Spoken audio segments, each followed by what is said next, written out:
அவருடைய பிறப்பை பற்றி இயேசு கிறிஸ்து பிறப்பதற்கு முன்பதாக சொல்லப்பட்ட இன்னொரு தீர்க்க தரிசன புத்தகத்தை நாம் வாசிப்போம்.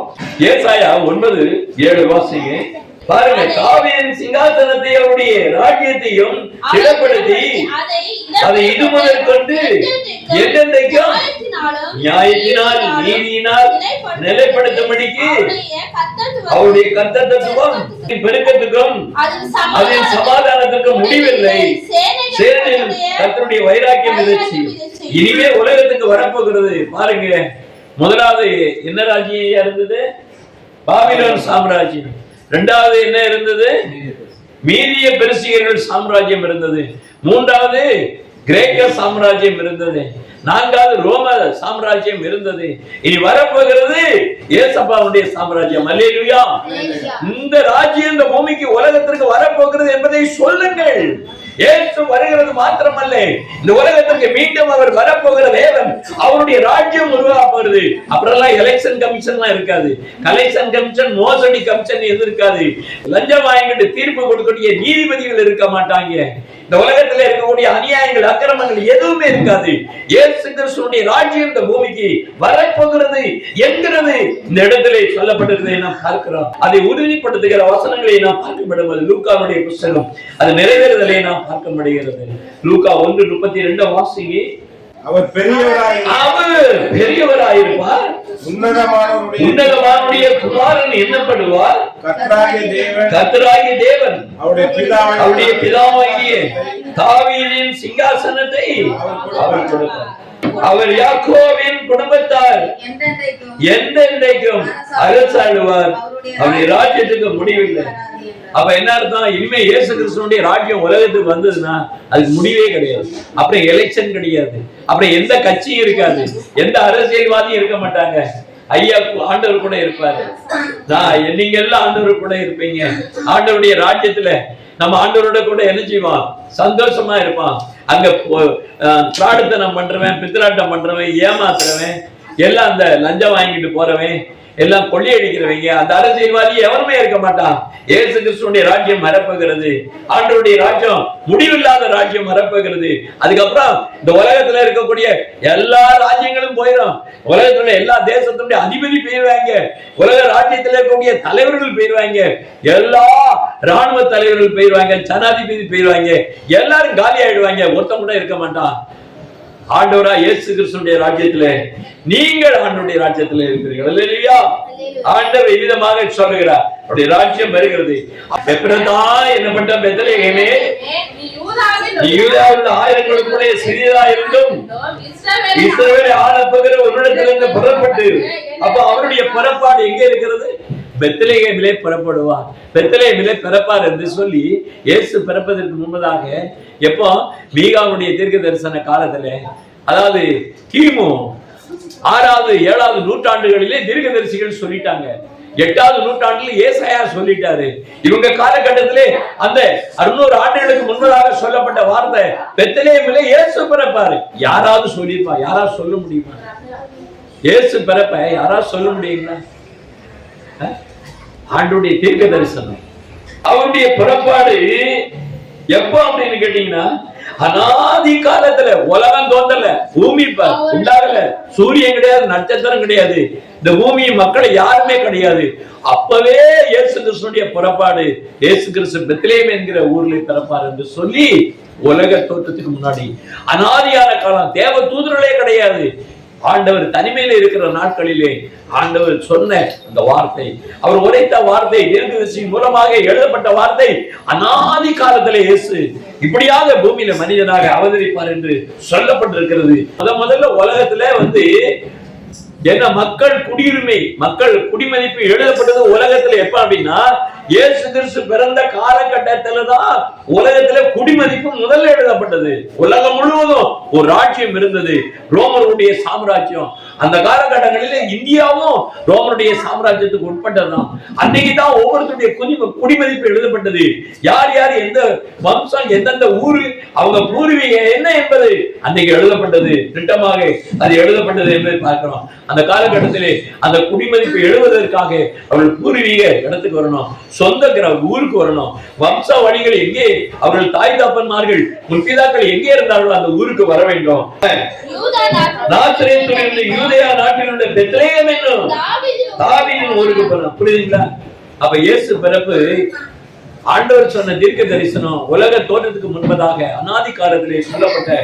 ஆனா அப்பெல்லாம் இந்த பூமியே கிடையாது, மனுஷனே கிடையாது. ஆனாலும் கர்த்தருடைய தீர்மானம், கர்த்தருடைய திட்டம் நம்மளை மீட்கும்படியாக இந்த மாதிரி பூமியிலே ஒரு சம்பவம் நடக்கும் என்பது ஆண்டவருக்கு தெரியும். ஆண்டவர் தானே நமக்கு ஒரு அடையாளத்தை கொடுக்கிறார். ஒரு அடையாளம் என்ன அப்படின்னா, ஒரு கன்னிகை கர்ப்பவதியாகி ஒரு குமாரனை பெறுவாள். அவர் இம்மானுவேல் என்று பெயரிடுவார். பாத்தீங்களா?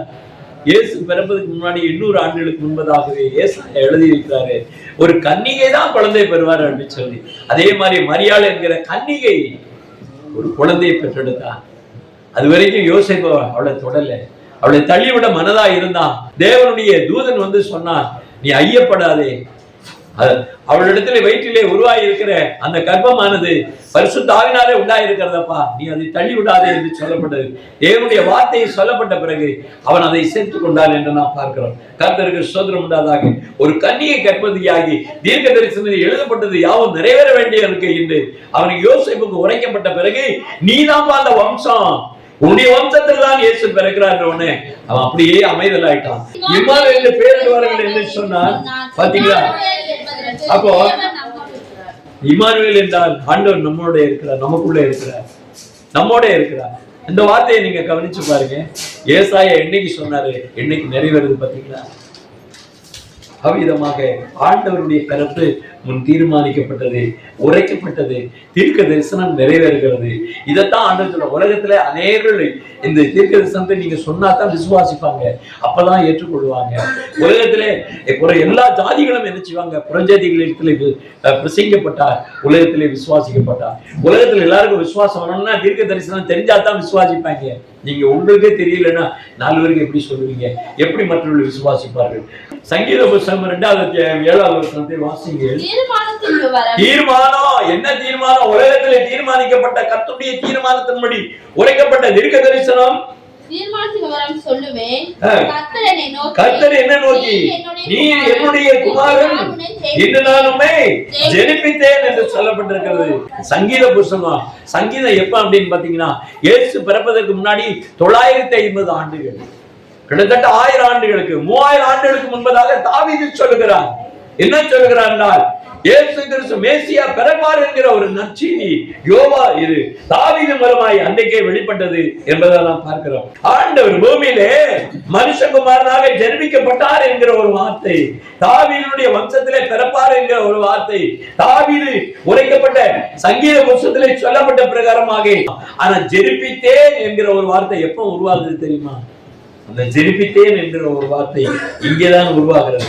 என்னுடைய நேசகுமாரன் என்று சொல்கிறார். எப்ப அப்படின்னா, தேவ ஆவியான ஒரு அபிஷேகம் அப்படியாக வந்து இயேசு கிறிஸ்துவின் மேல பரிசுத்த ஆவியானவர் இறங்கும் போது வானத்திலிருந்து கர்த்தர் சாட்சி கொடுக்கிறார், இவரே நேசகுமாரன் என்று சொல்கிறார். அப்ப உறுதியாக்கப்படுகிறது, அவர் ஜெனிப்பித்த குமாரன் இயேசு என்று சொல்லி சொல்லப்படுகிறது. இயேசு வந்து ஜெனிப்பிக்கப்பட்டவர், அவர் உண்டாக்கப்பட்டவர் கிடையாது, அவர் சிருஷ்டிக்கப்பட்டவர் கிடையாது, அவர் ஜெனிப்பிக்கப்பட்டவர். அல்லேலூயா.